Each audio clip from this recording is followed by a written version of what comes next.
क्या पाकिस्तानियों के लिए कतर ने वीज़ा जो हैं बंद कर दिए हैं, बैन कर दिए हैं? बहुत से क्वेश्चन ये आ रहे हैं। तो ऐसा बिल्कुल नहीं है। कतर वीज़ा अप्रूवल की जो टाइम पीरियड उन्होंने बढ़ा दिया है, 45 टू 60 डेज़ का टाइम कर दिया है।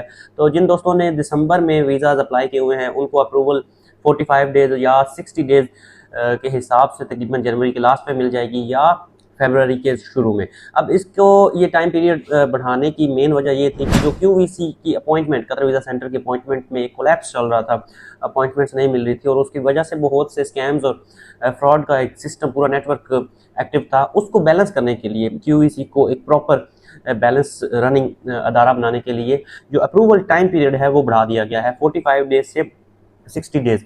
उसके बाद वीज़ा प्रोसेसिंग शुरू होगा, उसके बाद क्यूवीसी शुरू होगी।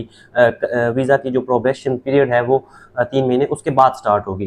तो इसको हम ये नहीं कह सकते कि पाकिस्तानियों के लिए वीज़ाज़ बैन हो चुके हैं। बस ये है कि वीज़ाज़ की जो अप्रूवल है, आउटसाइड प्रोसेस जो है उसका जो है टाइम पीरियड वो 45 डेज से 60 डेज बढ़ा दिया है। अमूमन ये अप्रूवल 1 वीक में आ जाती थी, लेकिन अब उसका टाइम जो है बढ़ा दिया है। इस तरह की जो अपडेट्स हैं उनको जानने के लिए चैनल को फॉलो कर लें। मिलते हैं नेक्स्ट वीडियो में। खुदा हाफिज़।